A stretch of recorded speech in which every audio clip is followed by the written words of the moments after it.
July 15, 2026. Today's reading from Discovery, Faithfulness to Obedience. Opening prayer. Father, you are the only one who can meet my every need, even those of which I am unaware. Thank you for your loving care. Read Isaiah chapter 48, verses 1 through 11. Stubborn Israel. Listen to this, you descendants of Jacob, you who are called by the name of Israel, and come from the line of Judah.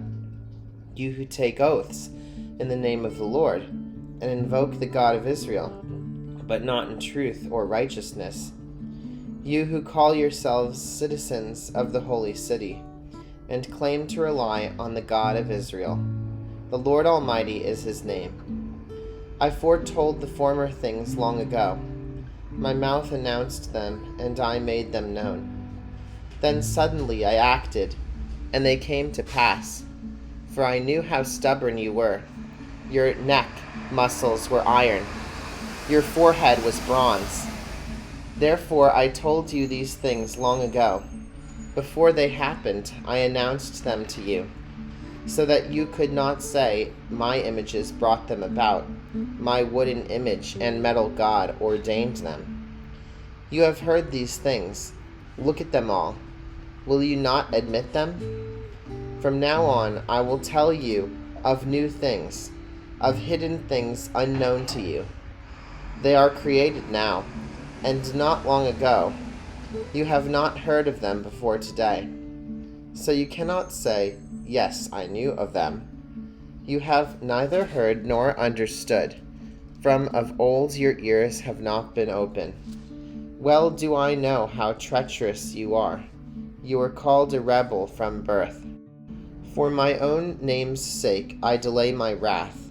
For the sake of my praise I hold it back from you, so as not to destroy you completely.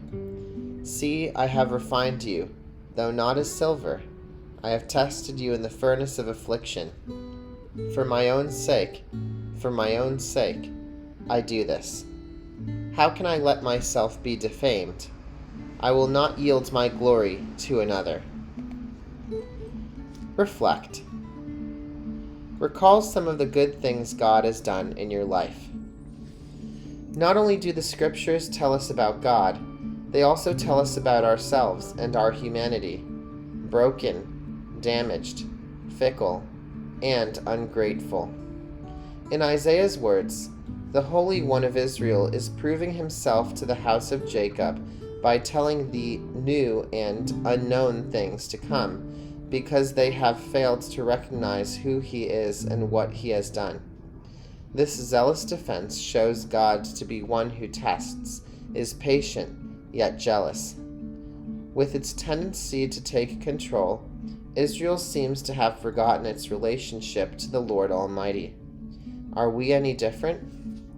Eugene Peterson, in his introduction to the book of Isaiah in The Message, writes, Isaiah involves taking the stuff of our ordinary and often disappointing human experience and showing us how it is the very stuff that God uses to create and save and give hope. Nothing is unusable by God. Could it be that we, too, have forgotten to recall the experiences of our lives, which are an essential witness to God's faithfulness? May it be that reliving something jubilant or traumatic imprints the important message deep within. The Holy Spirit is faithful and able to save. Apply.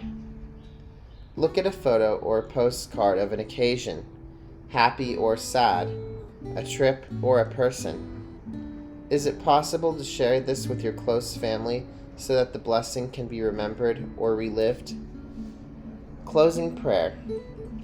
As I reflect on significant memories, Father, thank you for the many evidences of your presence and faithfulness to me.